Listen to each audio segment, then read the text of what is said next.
नमस्कार, लाख टके की बात में आप सभी का बहुत स्वागत है। आपके साथ मैं हूं नलिनी पांडे। नमस्कार, मैं हूं आपके साथ में मनदीप। लाख टके की बात में आज बात करेंगे अमित शाह के बयान पर मचे घमासान की, जिसमें कांग्रेस पर अमित शाह ने अंबेडकर पर आडंबर करने का आरोप लगाया। अमित शाह का कहना है कि सच सामने आया तो कांग्रेस झूठ फैलाने लगी है। संभल में एक और नए मंदिर और मूर्तियां भी मिल रही हैं। वहीं दूसरी ओर संभल हिंसा के नामजद आरोपी सपा सांसद जियाउर रहमान बर्क ने हाईकोर्ट में नए एंगल के साथ याचिका देकर एफआईआर रद्द करने की गुहार लगाई है। इस पर सियासत भी तेज हो रही है। इसके साथ ही बात करेंगे विधानसभा में 2 दिन में हुए बिजली पर सियासी नोकझोंक की, जिसमें सपा के विधायक और ऊर्जा मंत्री के बीच में बेहद दिलचस्प बहस सामने आई है। साथ ही बात करेंगे कांग्रेस के प्रदर्शन की, जिसमें एक कार्यकर्ता की मौत हो गई। पुलिस का कहना है कि कांग्रेस ऑफिस में मौत हुई है तो कांग्रेस प्रशासन को मौत का जिम्मेदार ठहरा रही है। अब पोस्टमार्टम रिपोर्ट का इंतजार है, जिसके बाद ही मौत की असल वजह स्पष्ट हो पाएगी। इसके साथ ही बात करेंगे उत्तराखंड में लागू होने वाले यूसीसी कानून की, जिसका काउंटडाउन आ गया है। नए साल में इस कानून को देवभूमि में लागू कर दिया जाएगा।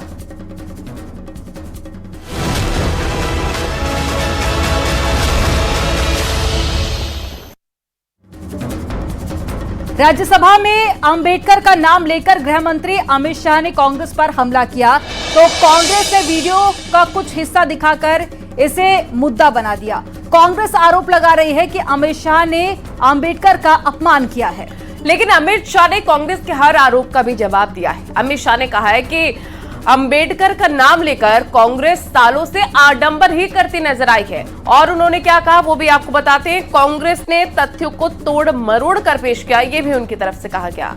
अमित शाह ने कहा कि कांग्रेस संविधान विरोधी पार्टी है। अमित शाह ने कांग्रेस पर आरक्षण विरोधी पार्टी होने का आरोप लगाया। अमित शाह ने कहा कि कांग्रेस अंबेडकर विरोधी पार्टी है। अंबेडकर पर कांग्रेस झूठ फैला रही है। उन्होंने कहा कि कांग्रेस ने बाबा साहेब को हाशिए पर धकेला है। कांग्रेस ने अंबेडकर को भारत रत्न नहीं दिया। अमित शाह ने कहा है कि नेहरू ने खुद को भारत रत्न दिया, इंदिरा ने खुद को भारत रत्न दिया, और जब सच सामने आया तो कांग्रेस झूठ फैलाने लग गई। अब आपको अमित शाह के उस बयान का पूरा हिस्सा दिखाते हैं, जिसको लेकर सियासी संग्राम छिड़ा हुआ है।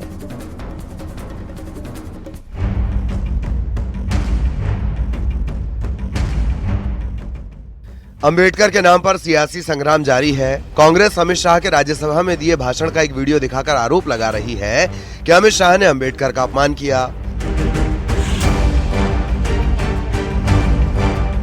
कांग्रेस पर कटाक्ष करते हुए अमित शाह ने जो कहा था, उससे पूरा विपक्ष भड़क उठा। यहाँ तक कि पीएम मोदी से मिलने खड़गे और राहुल गांधी पहुंच गए। कांग्रेस के आरोपों पर गृह मंत्री अमित शाह ने आज करारा जवाब दिया। कांग्रेस पर उनके बयान को तोड़ मरोड़ कर पेश करने का आरोप लगाया और उन्होंने मेरे बयान को तोड़ मरोड़ कर आधा ही दिखाकर जनता के सामने रखना और भ्रांति फैलाने का प्रयास किया है। कृपया मेरा पूरा बयान आप सभी लोग जनता तक पहुंचाइए, तो दूध का दूध और पानी का पानी हो जाएगा। कांग्रेस ने कल राज्यसभा में अमित शाह के भाषण का 12 सेकंड का वीडियो दिखाकर आरोप लगाया कि अमित शाह ने अंबेडकर का अपमान किया। अब आप 12 सेकंड का वो वीडियो देखिए, साथ ही जिस भाषण से वो 12 सेकंड की क्लिप निकाली गई है, वो पूरा भाषण भी सुनिए। अभी एक फैशन हो गया है, अंबेडकर अंबेडकर अंबेडकर अंबेडकर अंबेडकर अंबेडकर। इतना नाम अगर भगवान का लेते हैं तो 7 जन्मों तक स्वर्ग मिल जाता। अभी एक फैशन हो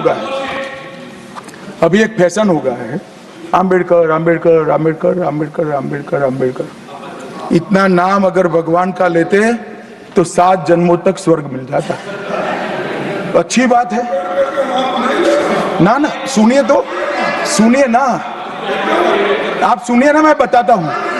हमें तो आनंद है कि अंबेडकर का नाम लेते हैं। अंबेडकर का नाम अभी 100 बार ज्यादा लो, परंतु साथ अर्थ में अंबेडकर जी के प्रति आपका भाव क्या है, ये मैं बताता हूं। मान्यवर अंबेडकर जी को देश की पहली कैबिनेट से इस्तीफा क्यों दे दिया? अंबेडकर जी ने कई बार कहा कि अनुसूचित जातियों और जनजातियों से हुए व्यवहार से मैं असंतुष्ट हूं। सरकार की विदेश नीति से मैं असहमत हूं और आर्टिकल 370 से मैं असहमत हूं। इसलिए वो छोड़ना चाहते थे, उनको आश्वासन दिया गया, आश्वासन पूरा नहीं हुआ। उन्होंने इग्नोरेंस के चलते इस्तीफा दे दिया। तो अमित शाह का पूरा भाषण सुना आपने, इसमें कहीं भी अंबेडकर का अपमान नहीं है, लेकिन कांग्रेस संसद में लगातार हंगामा कर रही है। आपने 100 बार अगर ऐसा ही भगवान का नाम अगर लेते तो 7 जन्म में आप स्वर्ग को जाते, ये उनका कहना था। इसीलिए इन्होंने बाबा साहब अम्बेडकर का अपमान किया। शाह जी ने ये जो अपमान अम्बेडकर का किया है वो कभी हम सहन नहीं करेंगे, करने नहीं। ये दलित विरोधी सरकार है। गृह मंत्री जी ने बहुत साफ शब्दों में कांग्रेस पार्टी ने बाबा साहब भीमराव अंबेडकर को किस तरीके से अपमानित किया उसी का बारे में जिक्र किया था। 11-12 सेकंड का वीडियो क्लिप उतार करके पूरा वक्तव्य को हटा करके देश को गुमराह करने का जो कोशिश कर रहा मैं उसका खंडन करता हूं सर। अंबेडकर के कथित अपमान का मुद्दा यहीं तक नहीं रुका।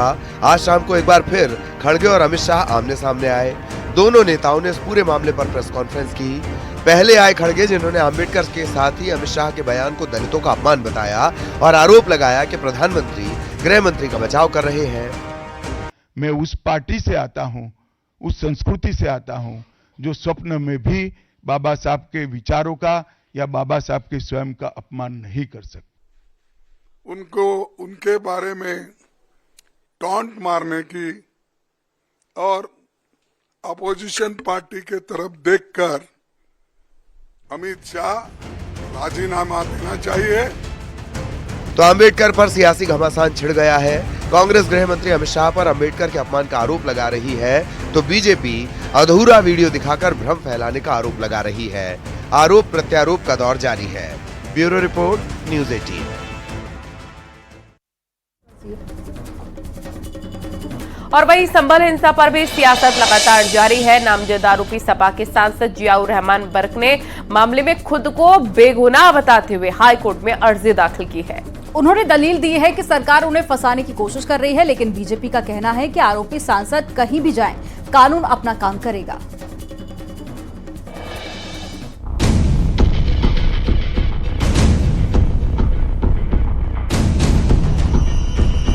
संभल में शाही जामा मस्जिद के सर्वे के दौरान हुई हिंसा के मामले में नामजद आरोपी संभल के सपा सांसद जियाउर रहमान बर्क ने हाईकोर्ट का रुख किया है। सांसद ने हाईकोर्ट में अर्जी दाखिल कर नामजद एफआईआर को चुनौती दी है और खुद को बेगुनाह बताया है। हाईकोर्ट में सांसद बर्क ने जो दलील दी है उसके मुताबिक वो 24 नवंबर हिंसा के दिन यूपी में मौजूद नहीं थे। बेंगलुरु में एक कार्यक्रम में शामिल होने गए थे। लोगों के बीच जाकर उन्होंने शांति बनाने की अपील की थी।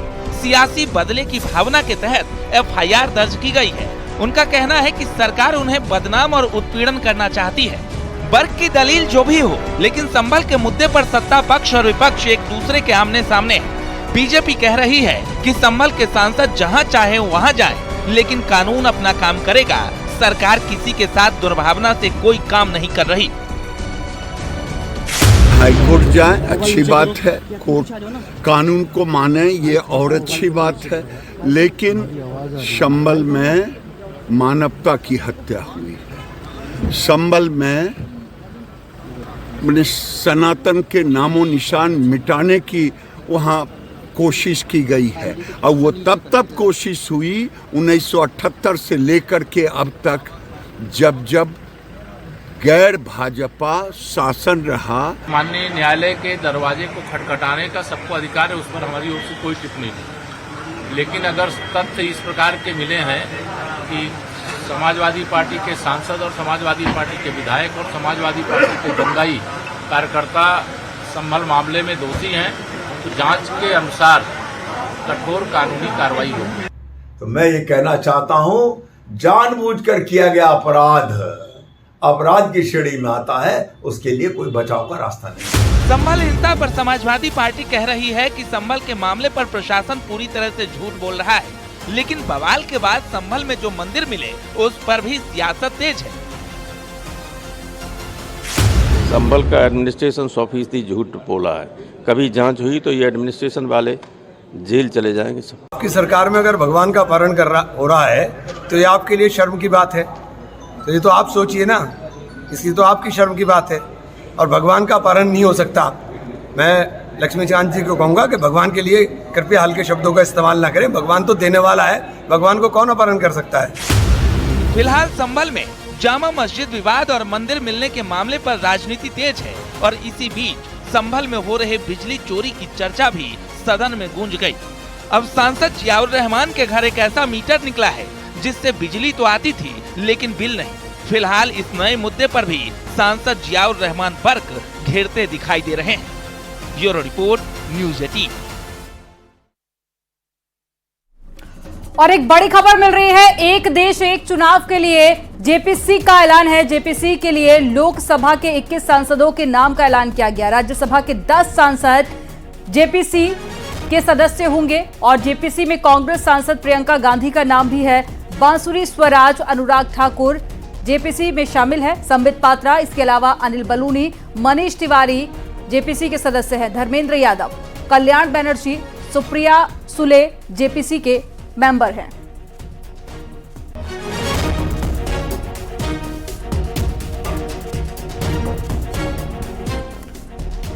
तो एक बड़ी खबर आपको बता रहे हैं, प्रियंका गांधी का नाम भी इसमें शामिल किया गया है। इसके अलावा अनुराग ठाकुर और साथ ही संबित पात्रा, अनिल बलूनी, मनीष तिवारी जेपीसी के सदस्य बनाए गए हैं और बांसुरी स्वराज प्रियंका गांधी भी इसके मेंबर हैं।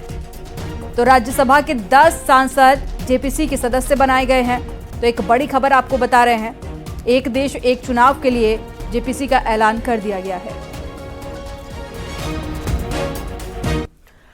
और वहीं यूपी विधानसभा का सत्र अभी चल रहा है। कई मुद्दे हैं जिस पर सरकार और विपक्ष में बहस हो रही है, लेकिन पिछले 2 दिनों से बिजली के मुद्दे पर हो रही चर्चा काफी दिलचस्प है। कल यहां सपा विधायक के जवाब में एके शर्मा ने उनके कार्यकाल की याद दिलाई। बिजली की तारों पर कपड़ा सुखाने का जिक्र किया। तो वहीं आज एक बार फिर से सपा विधायक रागिनी सोनकर और एके शर्मा के बीच में नोकझोंक ने सदन का माहौल गर्म कर दिया है। रिपोर्ट आपको इसी पर दिखाते हैं। 2017 में आपने सरकार बनाई है, समाजवादियों ने आपको 17,000 मेगावाट का उत्पादन करके आपको यहाँ पे पहुँचाया। यूपी विधानसभा में बिजली के मुद्दे पर जोरदार नोकझोंक देखने को मिली। 2 दिन में बिजली मंत्री एके शर्मा ने विपक्ष के हर सवाल का जवाब दिया। मछली शहर से विधायक रागिनी सोनकर ने बिजली मंत्री को घेरा तो एके शर्मा ने उन्हें उनकी सरकार के कार्यकाल की याद दिला दी। 1989 में जब समाजवादी पार्टी की पहली बार सरकार बनी, तब से लेकर के 1989 से 1992 तक 2 वर्ष के लिए सिर्फ सरकार रही। उसके बाद 93 से लेकर के 95, फिर 2003 से लेकर के 2007 और पहली बार पूरी पंचवर्षीय की जो सरकार रही, जिसमें माननीय श्री अखिलेश यादव जी बतौर मुख्यमंत्री जिन्होंने कार्य किया, अपने विजनरी विजन को लेकर के, लीडरशिप को लेकर के पूरे उत्तर प्रदेश को जिस तरीके से उत्पादन बढ़ा करके और बिजली की व्यवस्था को अच्छा किया, वो आज आप उसी की देन है कि यहाँ पे कुछ काम कर पा रहे हैं। प्रश्न था ट्रांसफार्मर का, कितने बदले गए, कितने जर्जर, कितने क्षतिग्रस्त हुए। अब इसमें 88-89 से सफाई देने की क्या जरूरत है कि आपने नहीं किया, क्यों नहीं किया। बड़ा छोटा कार्यकाल था, अस्थिर कार्यकाल था, इतनी सारी सफाई देने की, तब तो पूरी सफाई देने की आवश्यकता क्या है? सफाई देने की क्या आवश्यकता है कि नहीं हमारा कार्यकाल छोटा रहा, हम नहीं कर पाए, ये सब कहने की क्या आवश्यकता है? मंत्री के जवाब के बाद भी मामला नहीं थमा। रागिनी सोनकर ने जौनपुर का मुद्दा उठाया। बिजली सप्लाई, स्मार्ट मीटर, खंभे, तार, हर चीज पर सवाल पूछा कि बिजली के क्षेत्र में प्रदेश कितना आगे पहुंचा। तो मंत्री एके शर्मा ने आंकड़ों के साथ जवाब दिया। मंत्री जी ने बहुत बड़े भाषणों में बड़ी बड़ी बातें करी और ये कहा कि समाजवादी समय में बच्चे तारों पे झूला झूलते थे, महिलाएं साड़ियां सुखाती थी। नहीं मंत्री जी, देखिए हम समाजवादी सच हमेशा एक्सेप्ट करते हैं, झूठ नहीं बोलते हैं। 2024-25 में मछली शहर विधानसभा क्षेत्र में 59 परिवर्तकों की क्षमता वृद्धि और 100 नए परिवर्तक लगाने की लागू कर दी गई है।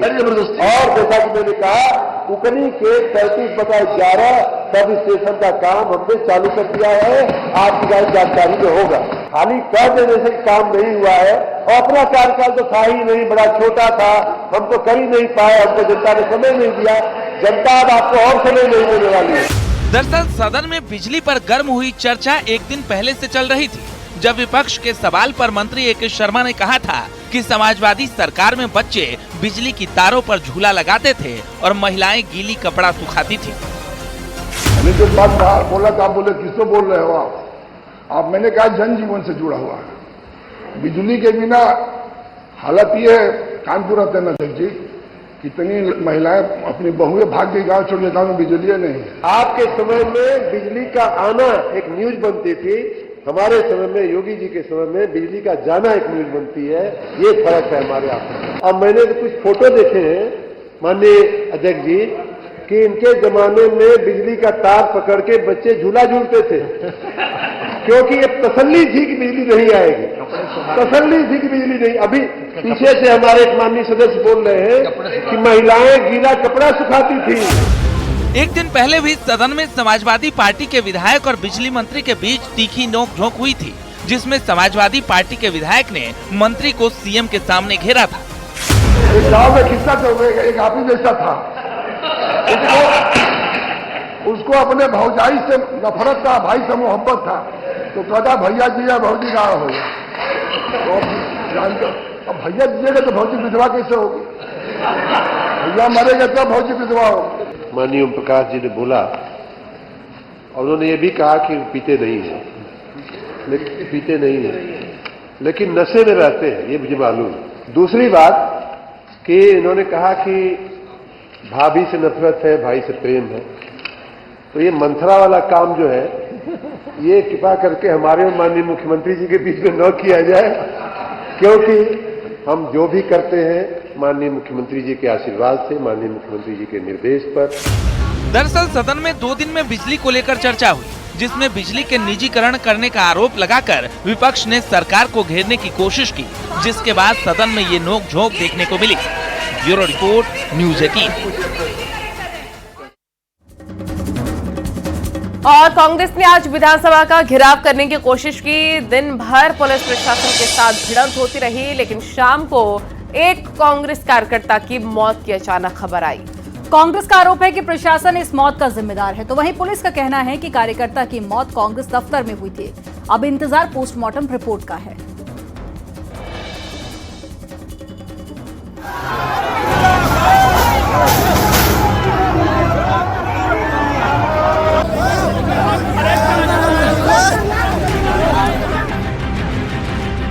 लखनऊ विधानसभा घेराव को लेकर कांग्रेस ने खूब हंगामा किया।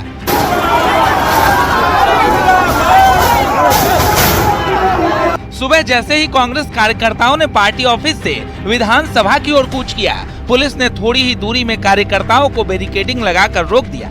इस दौरान पुलिस और कांग्रेस कार्यकर्ताओं के बीच जमकर धक्का मुक्की देखने को मिली, जिसके बाद पुलिस ने कांग्रेस के बड़े नेताओं को हिरासत में लेना शुरू कर दिया। लेकिन शाम होते होते एक कांग्रेस कार्यकर्ता की मौत हो गई। कार्यकर्ता प्रभात पांडे, और जिस तरीके से वो हमारा पुराना यूथ कांग्रेस का हमारा वो सचिव रहा है, और उसके साथ मिसहैंडलिंग की है प्रशासन ने, सरकार के दबाव में। कल से आप देख रहे हैं बैरिकेड लगाई गई है, कांटे वाली बैरिकेड। हम लोग कल से कह रहे हैं कि कांटे वाली बैरिकेड लगाकर हमारे कार्यकर्ताओं को आप परेशान कर रहे हैं, उनकी हत्या करने की साजिश कर रहे हैं। उसका दुष्परिणाम आ गया, और जिस तरीके के धक्का मुक्की और मिसहैंडलिंग का दुष्परिणाम है कि एक हमारा कार्यकर्ता चला गया। कांग्रेस का आरोप है कि पुलिस प्रशासन इस मौत के लिए जिम्मेदार है, लेकिन पुलिस का कहना है कि प्रभात पांडे की मौत कांग्रेस दफ्तर में हुई है, और डॉक्टर के मुताबिक शरीर पर कोई गंभीर चोट नहीं है। हमारे यहाँ बेहोश आए थे जो बताया कार्यकर्ताओं ने, और वहाँ से लोग लेकर यहाँ आए हैं, तो यहाँ डॉक्टरों ने उनको मृत घोषित किया। जाहिरा चोट है शरीर में, देख के क्या लग रहा है? अब ये तो मैं समझता हूँ पोस्टमार्टम रिपोर्ट, अगर ये अभी पूरी तरीके से वीडियोग्राफी में पैनल के साथ ये उसकी पूरी पोस्टमार्टम रिपोर्ट कराएं, सामने आएगी, और उसमें निश्चित तौर से उन अधिकारियों पर कार्रवाई होनी चाहिए जो इस तरीके से उन्होंने कैसे मारा गया होगा? मुझे जिस तरीके से आज मैं बेहोश हुआ था, आप देख सकते हैं, क्यों दबा रहे हैं, गले दबा रहे हैं, चढ़ रहे हैं, एक के ऊपर गले, हमारे ऊपर हमारा गला दबा दिया गया, हम बेहोश हुए। तो आप सकते हैं जब मेरे साथ ऐसा हो सकता तो हमारे कार्यकर्ता के साथ क्या व्यवहार किया गया। एक व्यक्ति प्रभात पांडे पुत्र दीपक पांडे, उम्र लगभग 28 वर्ष, जो कि गोरखपुर के निवासी हैं, उनको कांग्रेस कार्यालय परिसर से बेहोशी की हालत में सिविल हॉस्पिटल थाना हजरतगंज क्षेत्र में लाया गया, जिनको डॉक्टर्स द्वारा ब्रॉड डेड डिक्लेयर किया गया है। प्रथम दृष्टया डॉक्टर्स के अनुसार कोई भी जाहिरा चोट उनके शरीर पर नहीं पाई गई है। हालांकि मामले का खुलासा पोस्टमार्टम रिपोर्ट से होगा कि आखिर प्रभात पांडे की मौत कैसे हुई। लेकिन इस मामले पर डिप्टी सीएम ब्रजेश पाठक का कहना है कि प्रभात पांडे के चाचा ने उन्हें फोन पर जानकारी दी थी कि उनके भतीजे की कांग्रेस दफ्तर में तबीयत खराब हुई है। अस्पताल में उन्हें ब्रॉड डेड लाया गया था। सरकार मृतक के परिवार के साथ खड़ी है। कांग्रेस पार्टी के कार्यालय में उनके भतीजे की बॉडी कमरे में गिरी हुई मिली थी। उन्होंने मुझे फ़ोन किया कि हमारे भतीजे की तबीयत खराब है, अस्पताल में फ़ोन करिए। तो हमने निदेशक महोदय को कहा, तो यहाँ पर ब्रॉड डेड उनको लाया गया था। उनका नाम प्रभात पांडे जी है। पूरी तरह से जो आगे की कार्रवाई है, पोस्टमार्टम और उनको घर तक भिजवाने की जिम्मेदारी हमारी है। उस व्यवस्था के निर्देश हमने दे दिए हैं। मनीष पांडे जी के साथ हमारी पूरी सरकार खड़ी है दुख की घड़ी में, और पीड़ित परिवार को न्याय मिले, ये हमारी जिम्मेदारी है। प्रभात पांडे नाम का ये कांग्रेस कार्यकर्ता गोरखपुर से लखनऊ प्रदर्शन में शामिल होने आया था। वहीं घटना के बाद डिप्टी सीएम ब्रजेश पाठक और कांग्रेस के प्रदेश अध्यक्ष अजय राय लखनऊ के सिविल हॉस्पिटल पहुंचे थे। फिलहाल पुलिस मामले की जांच कर रही है। इंतजार है पोस्टमार्टम रिपोर्ट की, जिसके बाद ही पता चल पाएगा कि आखिर प्रभात पांडे की मौत की असली वजह क्या थी। लखनऊ से ऋषभ मणि त्रिपाठी, न्यूज़ 18। और इस बीच बड़ी खबर आ रही है। कांग्रेस कार्यकर्ता की मौत के मामले में अज्ञात के खिलाफ मुकदमा दर्ज किया गया है। मृतक के चाचा ने दर्ज कराया मुकदमा। लखनऊ पुलिस की लोगों से अपील है कि अफवाह ना फैलाएं। अफवाह फैलाएंगे तो कार्रवाई होगी।